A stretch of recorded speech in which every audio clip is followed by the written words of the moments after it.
ஆனா என்னதான் ஜனநாயக நாடா இருந்தாலும் ஆட்சிக்கு நான் வர்றேன், அதுவும் முதலமைச்சராவே நான் வந்து உட்கார்றேன் அப்படின்னு ஒருத்தர் சொல்றாருன்னா குறைந்தபட்ச தகுதிகள் அவங்களுக்கு இருக்கணும்ல.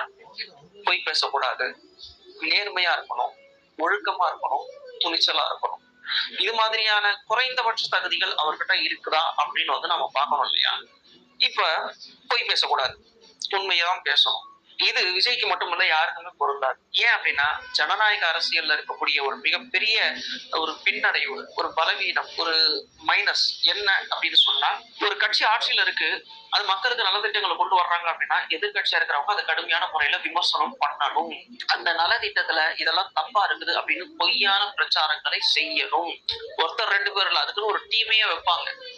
ஒரு காப்பீடு திட்டம் அப்படின்னு ஒண்ணு வருது அப்படின்னு சொன்னா, அது ஒரு கட்சி முதல்ல கொண்டு வருது அப்படின்னா எதிர்கட்சியா இருக்கக்கூடியவங்க என்ன பண்ணுவாங்கன்னா கடுமையான ஒரு விமர்சனங்களை அது சம்பந்தமா செய்வாங்க. அதுக்குன்னு ஒரு டீமை வச்சு டெய்லி அவங்க வந்து அந்த பிரச்சாரத்தை செஞ்சுக்கிட்டே இருப்பாங்க.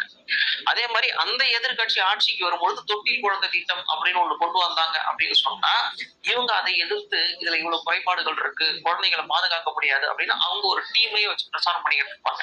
ஆட்சிக்கு வந்ததுக்கு அப்புறம் அந்த திட்டத்தையே வந்து அவங்க இல்லாமலே ஆக்குவாங்க. அப்ப இது மாதிரியான ஒரு ஒரு ஒரு மிகப்பெரிய பலவீனமான ஒண்ணுதான் இந்த ஓட்டு அரசியல், ஜனநாயக நாட்டுடைய ஓட்டு அரசியல். தான் மட்டுமே நல்லவங்களா தெரியணும் அப்படிங்கிறதுக்காக மக்களை குழப்பி அவங்க கிட்ட பொய் சொல்லி நம்ம மட்டுமே மக்கள் கிட்ட செல்வாக்கோடு இருக்கணும் அப்படிங்கிறதுக்காகவும், நாம மட்டுமே ஆட்சியில இருந்துகிட்டு இருக்கணும் அப்படிங்கிறதுக்காகவும் இந்த ஜனநாயக அரசியல் அந்த கட்சிகளுக்கு இது மாதிரியான வழிகள்லாம் ஏற்படுத்தி கொடுக்குது. அப்போ விஜய் மட்டுமே நம்ம இந்த இடத்துல குற்றம் சாட்ட முடியாது. ஒரு இடத்துல ஒரு ஊழல் நடக்குது ஒரு துறையில அப்படின்னா, எல்லா துறைகள்லயும் ஊழல் இருக்கு. ஆனா எதிர்கட்சியா இருக்கிறவங்க அந்த ஊழலை கொஞ்சம் தூக்கி சொல்லுவாங்க. ஒரு 500 கோடி ஊழல் நடந்திருக்குது அப்படின்னா ஒரு 17,000 கோடி ஊழல்னு சொல்லுவாங்க, 2,000 கோடி ஊழல்னு சொல்லுவாங்க. ஒரு 10,000 கோடி ஊழல் நடந்திருக்குது அப்படின்னா கிட்டத்தட்ட ஒரு 2.5 லட்சம் கோடி ஊழல் நடந்திருக்குது அப்படின்னு வந்து சொல்லுவாங்க. இப்படி சொல்லி மக்கள் கிட்ட ஓட்டு அறுவடைகள் செய்வார்கள். அப்போ ஒரு ஜனநாயக அரசியல்ல இருக்கக்கூடிய எந்த தலைவராக இருந்தாலும் உண்மையை மட்டுமே பேசுவதற்கோ பொய் பேசாமல் இருப்பதற்கோ 100% வாய்ப்பு கிடையாது. அப்ப அதுக்கு விஜய நாம நிர்பந்திக்க வேண்டிய அவசியம் இல்லை. சரி, அதை விட்டுறலாம். ஒழுக்கமா இருக்கணும். ஒழுக்கம்னா என்னங்கிற கேள்வி வருது இல்ல? அப்ப டீப்பா போனா ஒரு திரைத்துறையில இருக்கக்கூடிய ஒரு தலைவர் இப்பதான் அரசியலுக்கு வர போறார். இப்ப அவர்கிட்ட நம்ம ஒழுக்கத்தை பத்தி எதிர்பார்க்கிறோம் அப்படின்னா என்ன மாதிரியான, முதல்ல ஒழுக்கம்னா என்னங்கிற ஒரு வரையறை இருக்கணும்ல. ஏன்னா திரைத்துறையில இருக்கிறவங்களுக்கு ஒழுக்கம் அப்படின்னா ஏன் விருப்பப்படி நான் நடந்துக்கிறது தான் எனக்கு ஒழுக்கம் அப்படிங்கிறது தான் அவங்களுடைய ஒரு ஒரு வரைமுறையாவே இருந்துகிட்டு இருக்கு.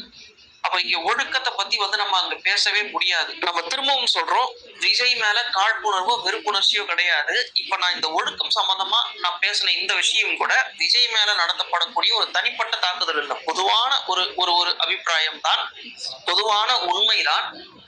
திரைத்துறையில இருக்கக்கூடிய அந்த டாப் ஹீரோஸ் அவங்க கிட்ட ஒழுக்கத்தை 100% நாம எதிர்பார்க்க முடியாது அப்படிங்கிற அந்த ஒரு விஷயம். அதனால அதை நம்ம அப்படி கடந்து போயிருவோம், அது வேண்டாம். அப்ப விஜய் கிட்ட உண்மையை மட்டும்தான் அவர் பேசுவார் அப்படின்னு எதிர்பார்க்கவும் முடியாது. அவர் வந்து பொய்யே பேச மாட்டார் அப்படின்னு நம்ம உறுதியா சொல்லவும் முடியாது. அதை நாம எடுத்துட்டோம். அதே மாதிரி ஒழுக்கம் வேண்டாம், இதையும் நாம அப்படியே கடந்து போயிருவோம். அதுக்கப்புறம் அந்த துணிச்சல் அப்படிங்கிற அந்த ஒரு விஷயம், பயமே இல்லாம பேசக்கூடியது. அதாவது ஜனநாயக அரசியல்ல நீங்க பொய் பேசி மக்களுக்கு குழப்பி அவங்க கிட்ட ஓட்டு வாங்கி ஆட்சிக்கு வரலாம், ஒழுக்கம் இல்லாமையும் இருந்துட்டு போயிடலாம். ஆனா துணிச்சல் அதுதான் ரொம்ப முக்கியம். அதாவது நீங்க மன்னரா இருந்துக்கோங்க, சர்வாதிகாரியா இருந்துக்கோங்க, இல்ல நாட்டு மக்களால ஓட்டு போட்டு தேர்ந்தெடுக்கக்கூடிய ஒருத்தரா இருந்துக்கோங்க. ஆனா உங்ககிட்ட அந்த துணிச்சல் மட்டும் இல்லை அப்படின்னா 100% அந்த இடத்துக்கே உங்களால வர முடியாது. வந்ததுக்கு அப்புறம் உங்களால அதை பாதுகாத்து கொள்ளவும் முடியாது அப்படிங்கிற அந்த ஒரு விஷயம்.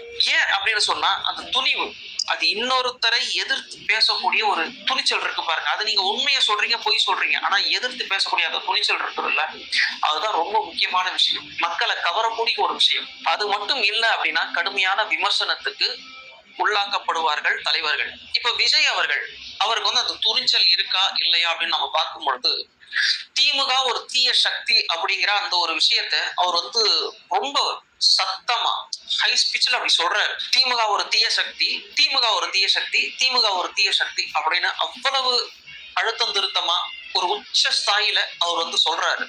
வரவேற்கிறோம். ஆனால் திமுக கட்சி மட்டும்தான் இந்த தமிழ்நாட்டை ஆளுகிறது, கட்டுப்படுத்துகிறது அப்படின்னு விஜய் நினைச்சா அது தவறு. ஏன்னா மத்தியில பாரதிய ஜனதா அப்படிங்கிற ஒரு கட்சி ஆட்சியில இருக்கு. அவங்க இந்தியா முழுக்க தங்களுடைய கட்டுப்பாட்டுல வச்சுட்டு இருக்கிறாங்க. தமிழ்நாட்டிலையும் இன்னைக்கு மிகப்பெரிய பிரச்சனைகள் கவர்னர்களை வச்சு நடத்தப்பட்டிருக்கிறத நம்ம வந்து பார்த்துட்டு இருக்கோம். அப்ப ஒரு வார்த்தை, ஒரே ஒரு வார்த்தை இந்த பாரதிய ஜனதாவை பத்தி இதுவரைக்கும் விஜய் பேசியிருக்காரா அப்படிங்கிற ஒரு கேள்வி வருது இல்லையா? இதுவரைக்கும் அந்த கட்சியோட பேரை கூட விஜய் சொன்னது இல்லைங்கிறது தான் துரதிருஷ்டமான ஒரு விஷயம். கேட்டா அவர் என்ன சொல்றாருன்னா, களத்திலேயே இல்லாதவங்களை பத்தி நான் பேசுறது இல்ல. அதாவது இந்தியாவை ஆளக்கூடிய ஒரு கட்சி களத்திலேயே இல்லையா, தமிழ்நாட்டுல கவர்னரை வச்சு என்ன மாதிரியான ஒரு ஒரு ஒரு விளையாட்டை அவங்க நடத்திக்கிட்டு இருக்காங்கிறது நமக்கு தெளிவா தெரியும். இது போக போன தேர்தல்ல பிஜேபி தலைமையிலான கூட்டணி திமுகவுக்கு அடுத்தபடியாக 2வது அதிகமாக ஓட்டு வாங்கின ஒரு கூட்டணி. அதிமுக 3வது இடத்துக்கு தான் போச்சு. உங்களுக்கு எல்லாம் நல்ல ஞாபகம் இருக்கும். அப்ப இது வந்து களத்திலேயே இவங்க இல்ல அப்படிங்கிறது என்ன மாதிரியான ஒரு மனநிலைங்கிற ஒரு கேள்வி வருது இல்ல? அப்ப இந்த இடத்துல விஜய் பொய் சொல்லணும் அல்லது துணிச்சல் இல்ல, ரெண்டே முடிவுக்கு தான் நம்ம இந்த இடத்துல வர முடியுது. அப்ப பிஜேபியை பத்தி இவர் ஏன் பேச மாட்டேங்கிறார் அப்படின்னு நம்ம பார்க்கும் பொழுது, முதல்ல இந்த மாஸ்டர் படத்துல அந்த அமலாக்கத்துறை சோதனை, அந்த நெய்வேலியில இருந்து அவர் கார்ல கூட்டிட்டு போனாங்க பாருங்க. அப்பவே நம்ம ஒரு வீடியோ போட்டோம், விஜய் மாட்டிக்கிட்டாரு அப்படிங்கிற மாதிரி. அரசியல் கட்சி அவர் ஆரம்பிச்சதுக்கு அப்புறமும் நம்ம அதே பாயிண்ட கோட் பண்ணி ஒரு வீடியோ போட்டிருந்தோம். இப்பவும் இதுதான் நம்ம சொல்றோம், அவங்க அவரை லாக் பண்ணிருக்காங்க அப்படின்னு. அப்ப இப்படித்தான் நம்ம இதை புரிஞ்சு கொள்ள முடியுது. ஏன் நம்ம இதை சொல்றோம் அப்படின்னா, ஒண்ணும் இல்ல, இப்ப நடந்துட்டு இருக்கிற இந்த விஷயத்தை கூட எடுத்துக்கோங்க. ஜனநாயகன் அப்படிங்கிற ஒரு படம் பொங்கலுக்கு ரிலீஸ், ஆனா ரிலீஸ் ஆகல. இந்த படத்தை இப்போ அந்த சென்சார் போர்டு வந்து முடக்கி வச்சிருக்கிறாங்க. இந்த படத்தை ரிலீஸ் பண்றதுக்கான முயற்சிகள் எப்போதுல இருந்து அவங்க ஆரம்பிச்சாங்க அப்படின்னா, இந்த ஜனவரி மாசம் 17ஆம் தேதி இந்த படத்தை வெளியிடணும் அப்படின்னு அவங்க முடிவு பண்ணாங்கல்ல, அதுக்கு 2 மாசத்துக்கு முன்னாடியே சென்சார் போர்டுக்கு இந்த ஜனநாயகன் படம் போயிடுச்சு.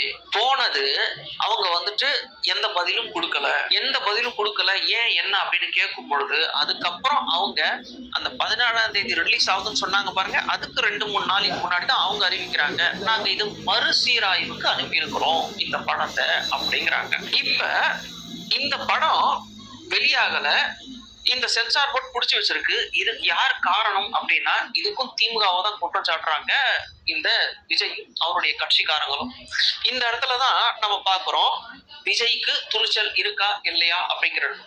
ஏன்னா சென்சார் போர்டு இந்த மாநில அரசுடைய கட்டுப்பாட்டுல கிடையாது, முதலமைச்சருடைய கட்டுப்பாட்டுல கிடையாது, முழுக்க முழுக்க மத்திய அரசாங்கத்துடைய கட்டுப்பாட்டுல இருக்கக்கூடியதான் இந்த சென்சார் போர்டு.